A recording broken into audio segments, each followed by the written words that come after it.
I knew it was wrong the second the traffic light stayed green for 5 straight minutes. I was sitting in my Civic at the corner of Maple and 8th, coffee burning my tongue, watching an empty intersection refuse to change. No cars. No walkers with dogs. No school crossing guard in the puffy blue jacket. The light just stared me down and hummed like a busted fridge. I took the right anyway, because that's what you do when a thing that should work doesn't and nobody is around to tell you no. It should have been a regular Tuesday. I had a plumbing job at the Whitaker house at 10. My rent was due Friday, and I had leftover lasagna in the fridge with my name scratched into the foil, so my roommate Jessie wouldn't accidentally eat it. I was supposed to text Maya, my not girlfriend, not exactly, about meeting tonight to talk like adults about what we were, because last week she'd said she was tired of feeling like a pushpin on your corkboard, and I said something stupid about how the board was full.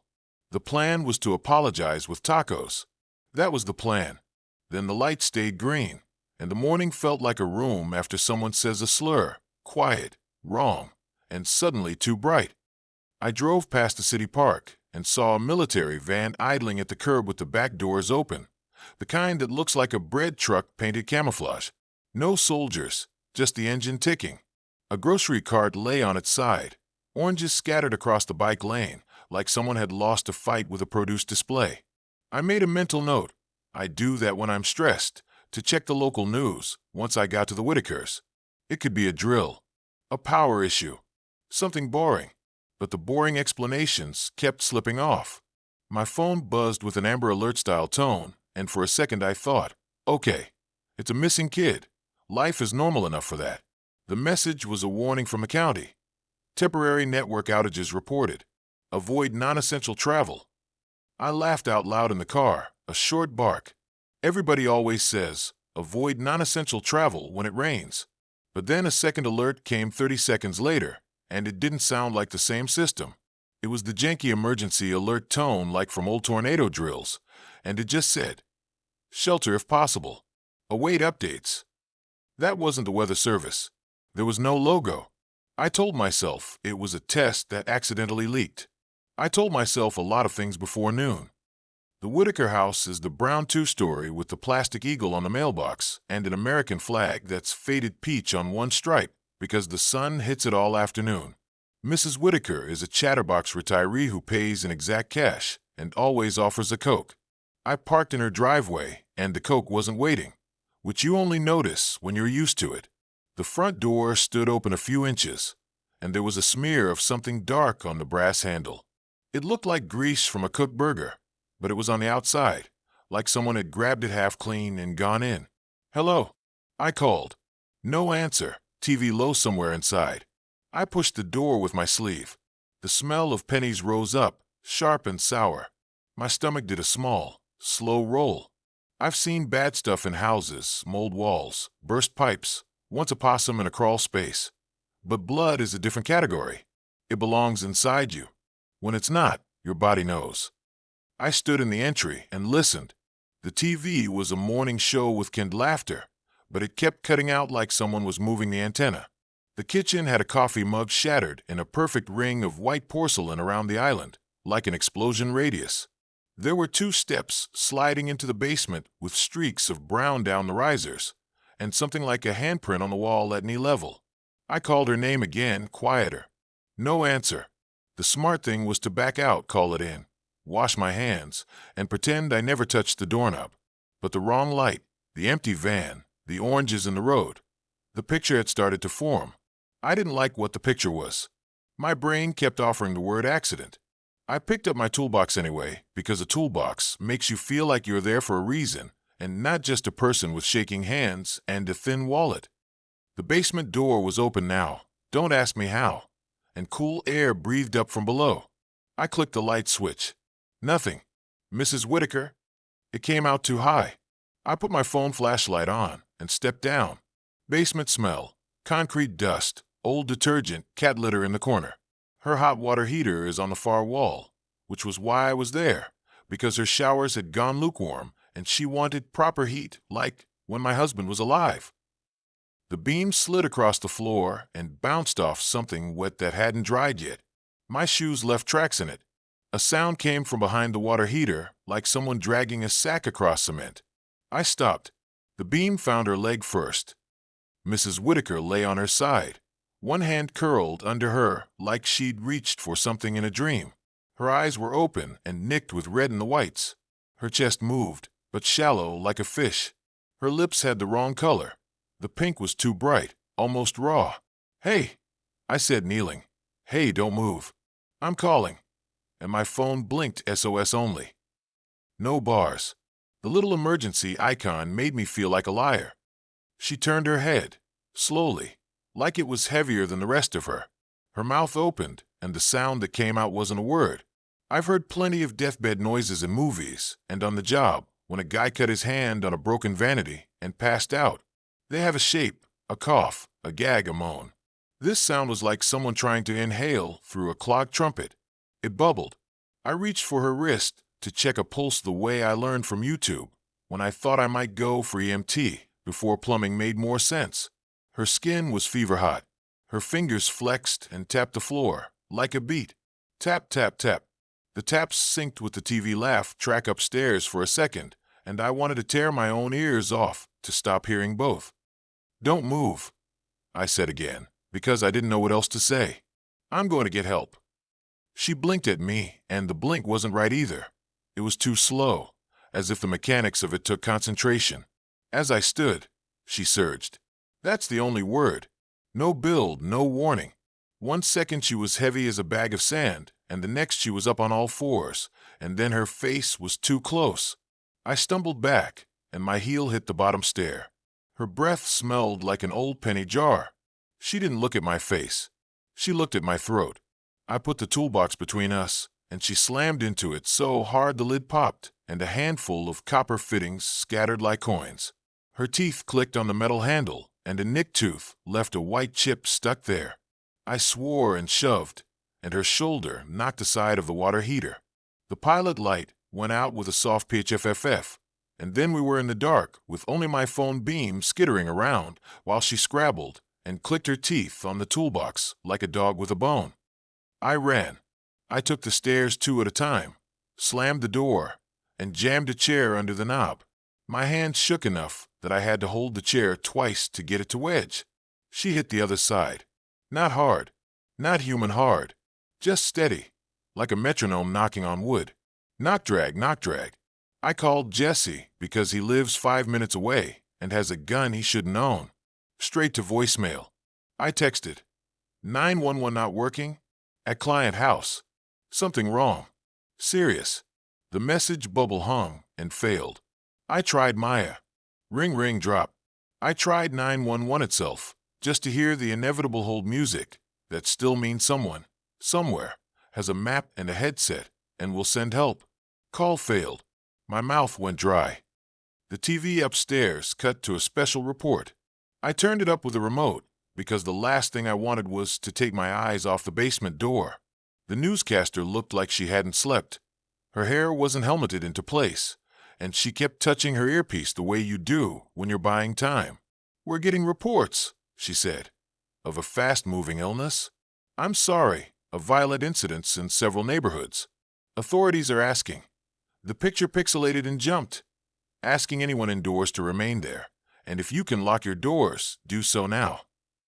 A scroll at the bottom read shelter in place, then glitched and read shelter in place Tony, and then the letters jumbled to shell TR in PLAE tonnage HT, and then a white screen. My hands finally did the thing my brain had been pushing toward since the wrong green light. I locked every door in that house. If you've never done a lock check in Fear, it's different from when you leave for a weekend. It's loud for one. Every deadbolt is a gunshot. Every chain feels like a toy. I shut and latched the Whitaker's windows and pulled shades. I stacked dining chairs against the sliding door. I shoved the fridge 2 inches across the tile, so it blocked the back door, because Mr. Whitaker once installed that thing on a frame that never sat right, and in my head I could already see a soft shoulder hitting it until the latch popped. I realized then I had decided the thing downstairs wasn't Mrs. Whitaker anymore. I didn't have the courage to say zombie, not out loud, because I'm not the kind of guy who gives into movie words when real blood is on the floor, but my hands told the truth my mouth wouldn't. While I pushed the fridge, I caught sight of the counter, where an open envelope from a blood lab lay under a jar of sugar. The report had a circle around a line. Abnormal leukocyte count, see physician. Maybe that meant nothing. Maybe it meant too much.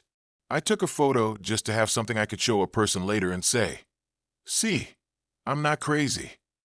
My phone saved the image without a network because local storage still works when the world doesn't. Outside, a car alarm went off. Then another, farther away. My pulse tried to match them. I peered through the slit in the curtain and saw the empty street I've been driving down for years. But it felt like I was looking at a stage set after the actors went home. A brown dog I'd never seen before trotted down the center line with its head low, tail not wagging, like it had a job to do. The military van at the park had moved. Now it was at the mouth of our cul-de-sac. The back doors were still open, and I could see a black crate inside with straps snapped loose. No one. The sense that there had been a plan, and someone had dropped it ran cold through my chest. I should have left the house. That's what you're thinking. I thought it too. There's a small window between this is wrong and this is too late. And I was standing with my toes on the edge. But here's the thing. I had a client on the floor below me making that trumpet through blood noise. I had a roommate somewhere not answering his phone. I had a situationship who likes tacos and honest words more than any flowers. And if I left and they called, how would I explain that I chose the highway over them? Fear isn't the only thing that keeps you in a place. Guilt is a backup job, and it's good at it. I took stock. Tools: 2 pipe wrenches, 1 hammer, 1 stubby screwdriver, 1 utility knife, 1 roll of duct tape, 6 zip ties, 1 headlamp, 1 pair of gloves, 2 towels, 1 half-used box of contractor bags, and the stupid novelty flashlight that looks like a fish my niece gave me last Christmas. Food: 1 pantry with canned peaches and soup, some pasta, a box of cookies. Water tap. Power on for now. Phone SOS only. Weapons: pipe wrench and hammer. Mindset: keep Mrs. Whitaker from getting upstairs. Ride out whatever is happening. And then find my people. The basement door tapped again. I could hear her nails, or whatever had become nails, catching the wood. I pictured her teeth on the toolbox handle and felt nausea bite the back of my throat. I put the headlamp on and grabbed the hammer because it felt light in my hand and stupidly fast. "I'm going to speak, okay?" I said loud to no one. "I'm going to say what I see." It's something my dad used to tell me when my mother got her migraines, and we had to be quiet and careful. Naming things made them smaller. I barricaded the basement door with the couch because the chair felt like a joke. I slid the bookshelf over, and books flopped like fish around my shoes. I took the doorknob off on my side so even if she, or it, figured out the mechanics, the spindle would just spin uselessly. Then I backed away and tried to breathe in for 4 and out for 6 the way a therapist taught me once when money felt tight enough to choke and panic attacks were a weekly hobby. It worked a little. The knot drag faded until it was just there, like the house had a heartbeat under the floor. The news came back long enough to show a map with red dots that looked like someone had sneezed ketchup across the county. Anchor: we are experiencing technical difficulties. Split screen: a hospital hallway where a gurney rolled past too fast, then froze like someone yanked the plug on the feed. The anchor's face twitched, then steadied. If you are seeing this, please remain inside. Please cut. Snow. An old sitcom rerun about nothing came on. It was almost funny. The garage door opener clicked. I swear I never touched it. The light came on over the hood of my Civic through the interior door window. Automations can trigger on power surges. Or someone had pressed the exterior keypad. But there weren't any digits smearing the little screen, just zeros. I went to the interior door and put my ear against it. Nothing. When I cracked it, the smell of hot engine and dust that a garage always is drifted in. My toolbox lay at the bottom of the basement stairs in my head, so I grabbed the broom and stuck it through the handle of the interior door like a bar. I don't know if it would hold anyone. It made me feel like I was doing something, which is a form of medicine. My phone buzzed again, but this time it was a text from Maya that had clearly been sent at 8:12 a.m. and only just now limped through. "You seeing this? Don't go anywhere. Seriously." I typed, At client house. Old lady sick. Might be contagious. Locking down. Are you at work? The bubble hung, then turned into an exclamation point. I stared at her name until it blurred. I made a little pact with the empty room that if she texted again, I would leave the house, because that would mean there was still a thread between us, and threads lead you out of mazes. I prayed in a stupid way. Not to God exactly. To the version of the world where our plan for tacos still existed. A thud came from the front porch. Not a knock. Not a kick. A wait, set down.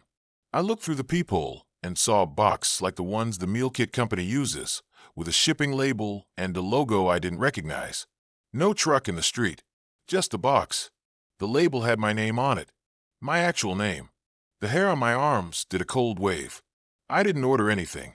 I opened the door chain slack half-inch and used the tip of the broom to skid the box inside. It was lighter than it looked. Inside, for masks sealed in plastic, a packet of iodine tablets, 2 tiny radios with earpieces, and a card that read in plain black font, "Do not trust voices after dark. Stay away from the street." I felt that line drop through me the way a lead sinker drops through lake water. Who sent you?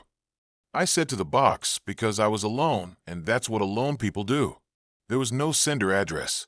Just a QR code and a smaller line of text. If you can hear this, tune 287.7. I turned one of the radios on. Static hissed, then organized itself into a voice that sounded like a calm doctor reading to a class. If you have already encountered a case, maintain physical separation. Nerve function appears altered. Bites transmit rapidly. Do not administer CPR. If the subject is a loved one, do not make eye contact if you can avoid it. Evidence suggests that visual auditory cues can trigger imitation behaviors. The voice paused. This message will loop. You do not need to wait for further instructions. And then it did loop, but with a different paragraph I couldn't make myself track because the basement door tapped and the radio's voice and the sitcom laugh track all braided into one sound, and I couldn't separate them. I shut the radio off and listened to the house breathe. I thought about my dad sitting at our kitchen table when the mortgage became a monster, saying in a steady voice that fooled me for years, "Okay, here is what we're going to do." Step 1 had always been make the place safe, even if the safety was temporary and small. I had done that. Mostly. Step 2 was decide who you are calling and what you will say. I picked up my phone and recorded a voice memo because if networks come back in drips, sometimes audio goes through before text. "Hey," I said.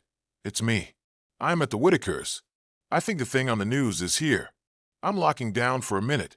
If you're hearing this, text me where you are. Maya, if you get this, I'm sorry about the corkboard. You're not a pin. You're not a metaphor at all. Just text. Tell me where." I hit save. It felt like nothing and everything, like spitting in the ocean and calling it a flood. By noon, the sky had that off color it gets before a storm, even though the forecast was clear. The street had more boxes on more porches, like a quiet mail flood had rolled through, and nobody had stepped out to meet it. The military van drove away without closing its doors. I watched it disappear past the light that still hadn't changed from green and thought, okay, this is the part of the day where the movie people pack a bag and leave, where they get in their car and ignore the radio and drive through yellow lights and find a road out. But the name on the shipping label was mine, and the thing in the basement had a name too. Had one yesterday anyway, and leaving those 2 facts felt like a theft I couldn't make my hands commit yet. I moved through the house again, tightening, bracing, counting. It wasn't bravery. It was momentum. Every screw I turned into a hinge said, "You were here and you did a thing that might matter." I taped the little radios inside the pantry door and the upstairs bathroom cabinet in case I got trapped in one or the other.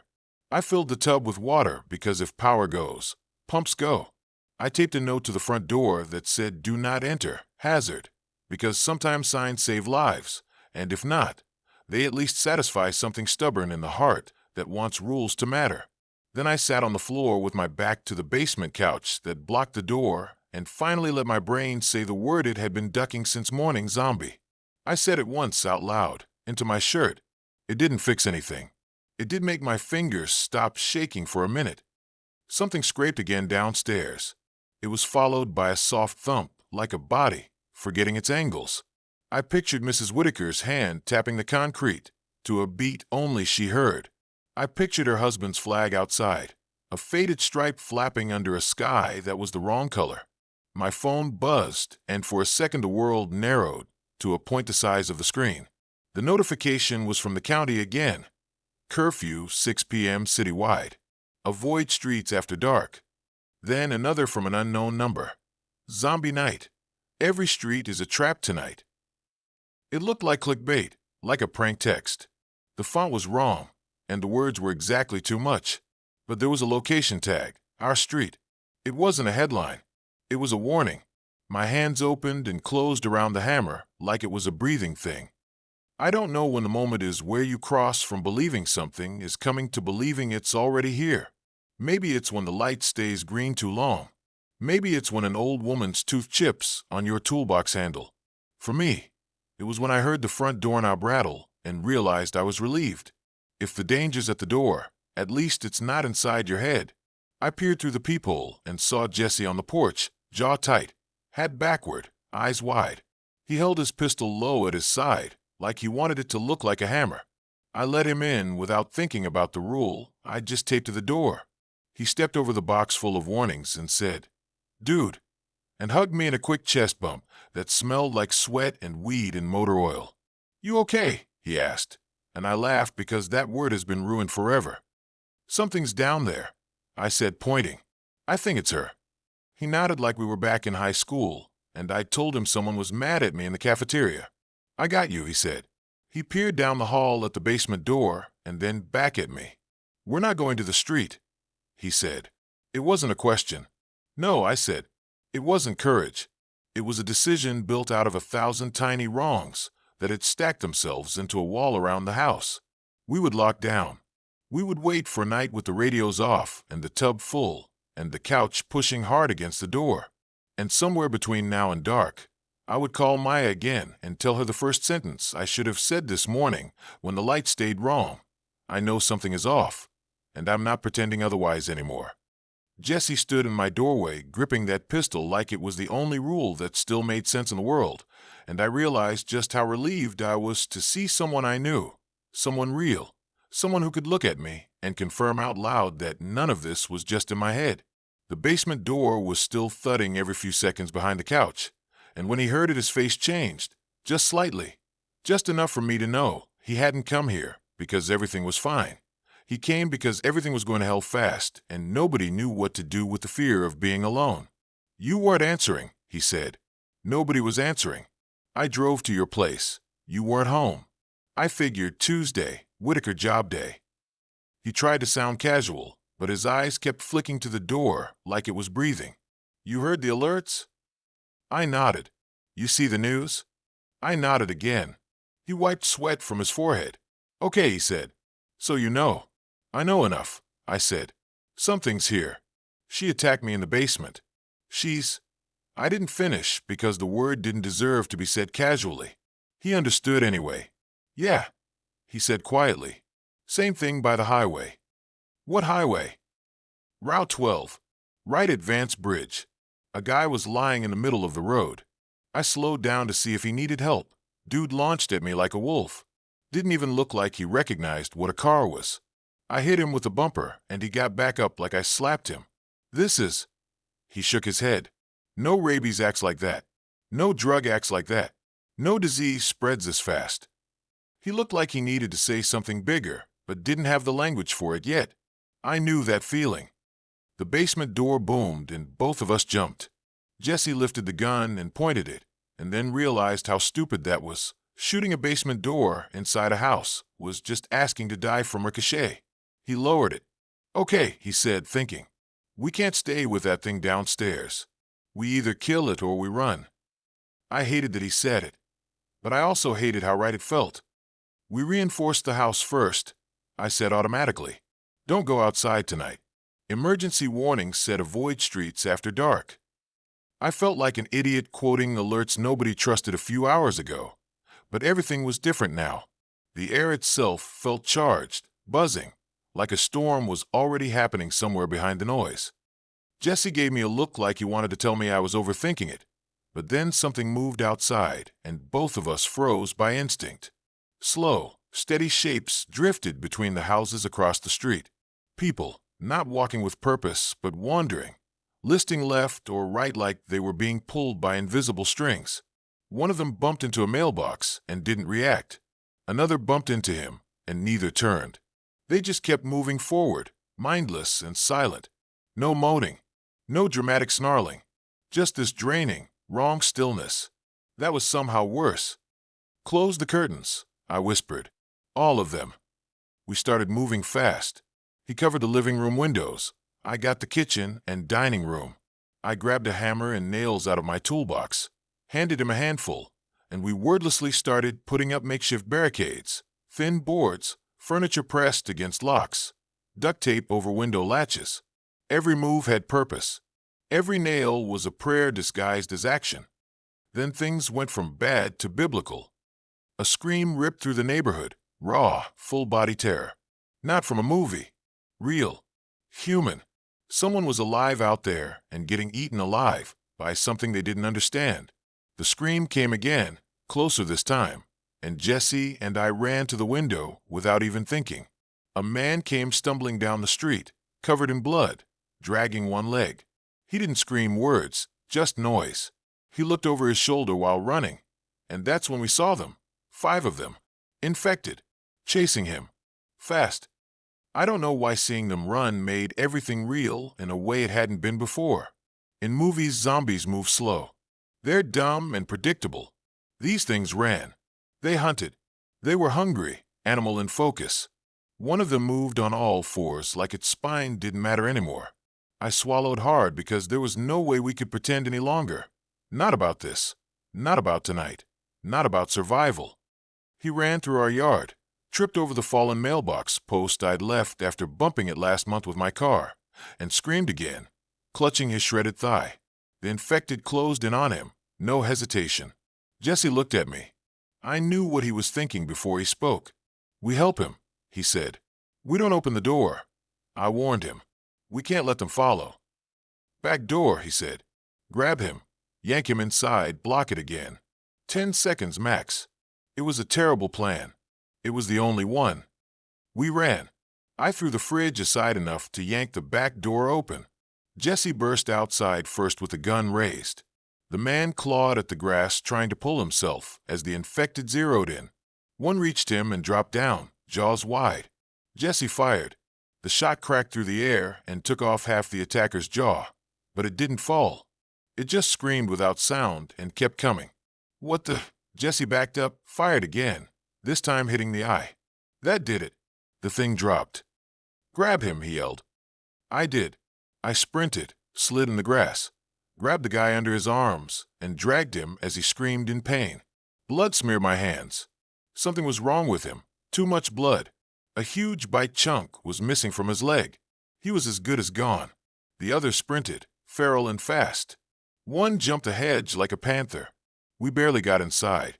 Jesse slammed the door, and I threw the fridge back against it, then grabbed anything I could. Chairs, tool chest, a crate of tiles, and stacked them until the doorway looked like a barricade out of an old war movie. Then the pounding started. They crashed into the other side, snarling. God, not snarling, clicking. Their mouths made that same wet clicking like Mrs. Whitaker downstairs. Like their throats were drowning in blood. The whole door frame shook with each impact. "Hold it," Jesse yelled, pushing with his shoulder. "I am." The bitten man writhed on the floor, clutching his leg. Blood soaked through his jeans in waves. You normally don't see someone bleed like that outside of construction accidents or war footage. It was wrong seeing that much red inside a kitchen. He grabbed me by the shirt and pulled me close with terrifying strength. "Burn them," he gasped. "Don't bury burn. Don't."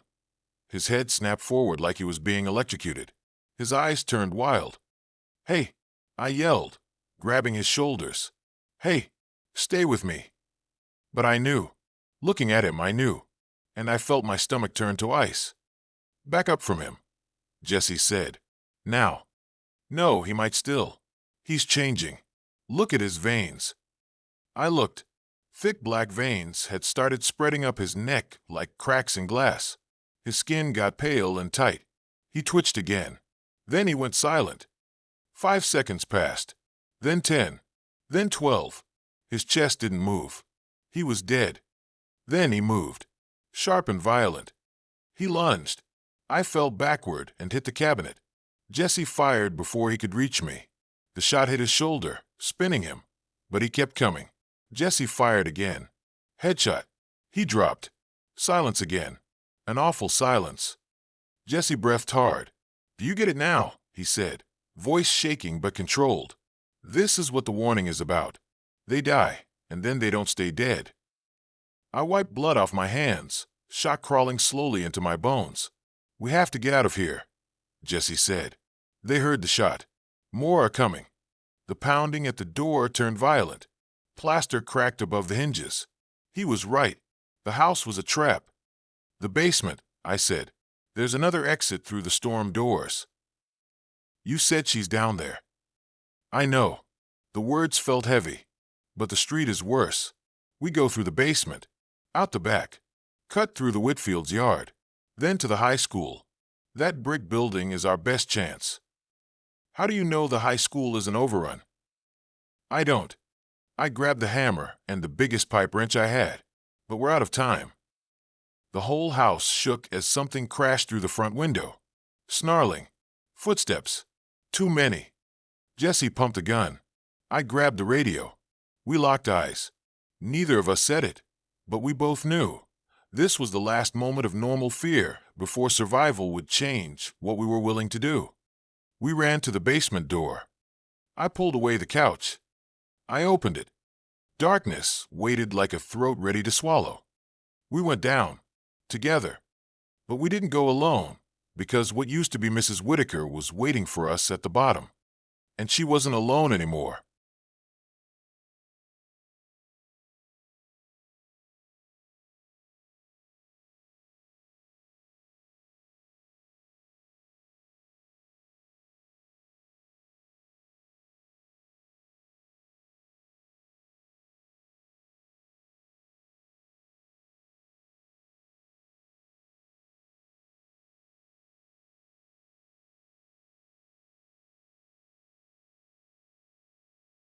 She moved different now, faster, twitching like her muscles were firing out of order, like someone had rearranged what human meant inside her bones. She was at the bottom of the stairs when we came down, hunched low, teeth wet, eyes empty, and right beside her, crawling out from behind a furnace, was someone else. A man, middle-aged, gray hair, bloody shirt with a hardware store logo. I hadn't seen him before. He must have gotten in through the storm doors before I blocked everything. His head jerked at us, with that sickening snap people only do when their neck should break but doesn't. Jesse lifted the gun, but I smacked it down before he pulled the trigger. "Save ammo," I whispered. "We might need it outside." If we made it outside.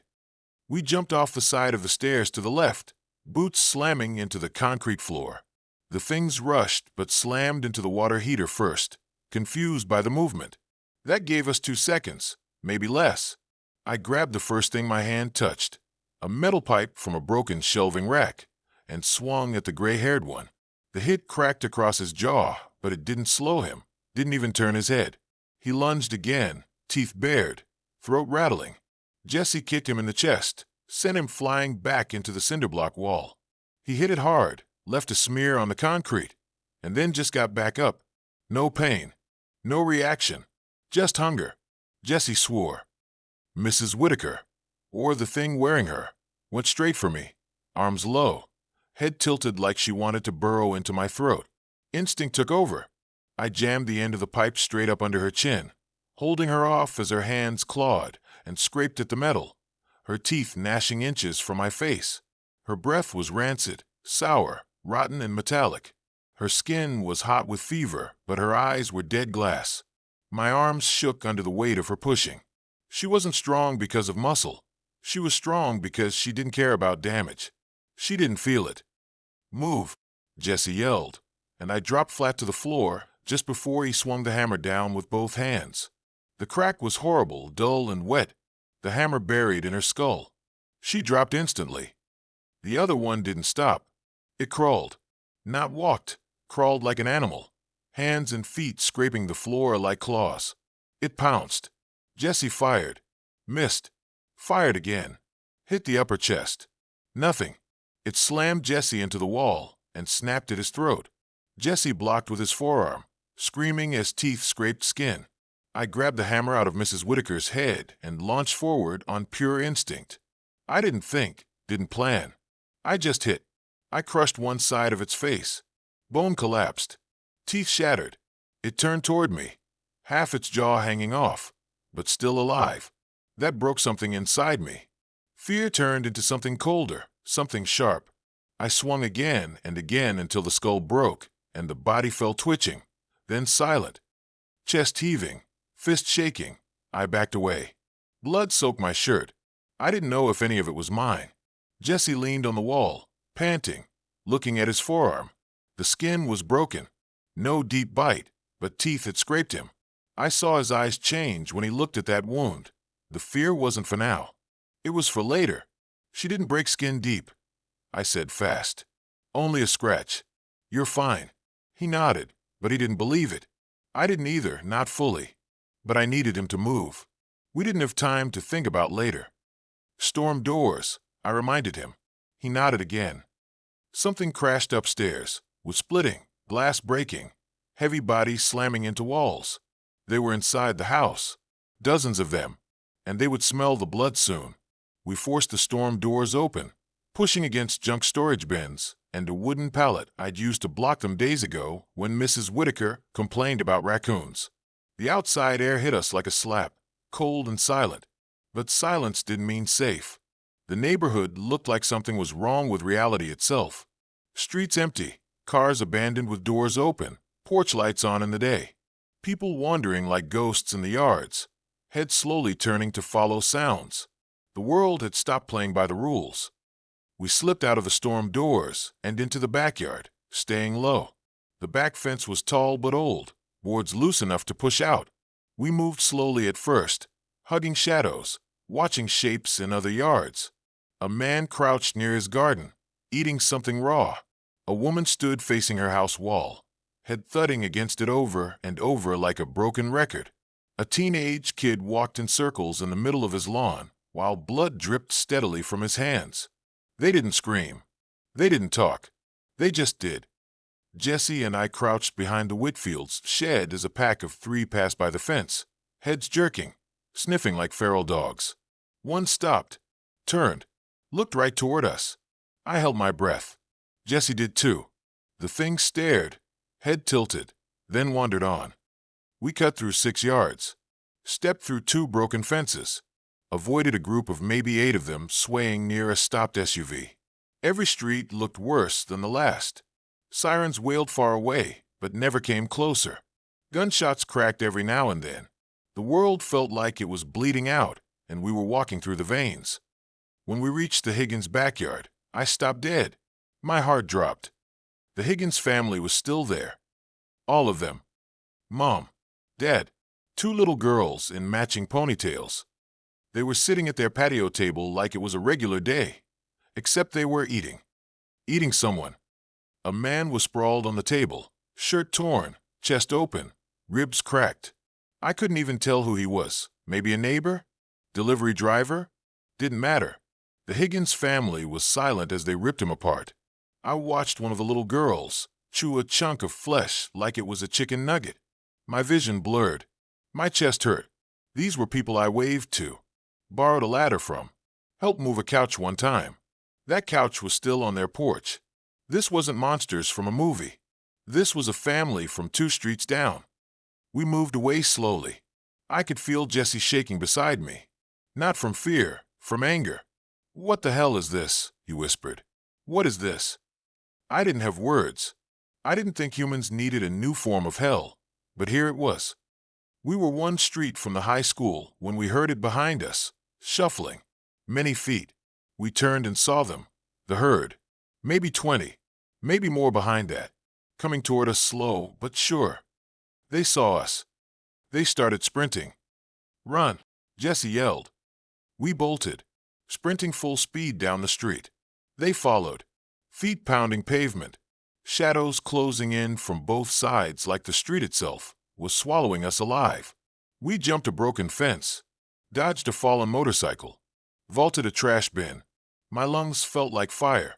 Blood roared in my ears, and they kept coming. We saw it, the high school up ahead. Brick building, metal doors. Maybe hope, maybe trap. Didn't matter. It was our only shot.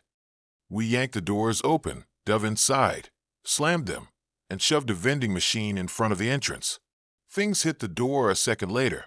Hands smeared blood across the glass. They pounded, screamed silently through gnashing teeth. Jesse and I leaned into the machine with everything we had left. Then came the worst moment so far. From inside the school, another sound. Footsteps. Slow. Deliberate. Coming toward us. We turned and saw someone we knew. Someone we never expected. Someone who should have been miles away. Someone holding a knife and smiling like they'd been waiting for us. And that was the moment I truly understood. The infected weren't the only danger left in the world.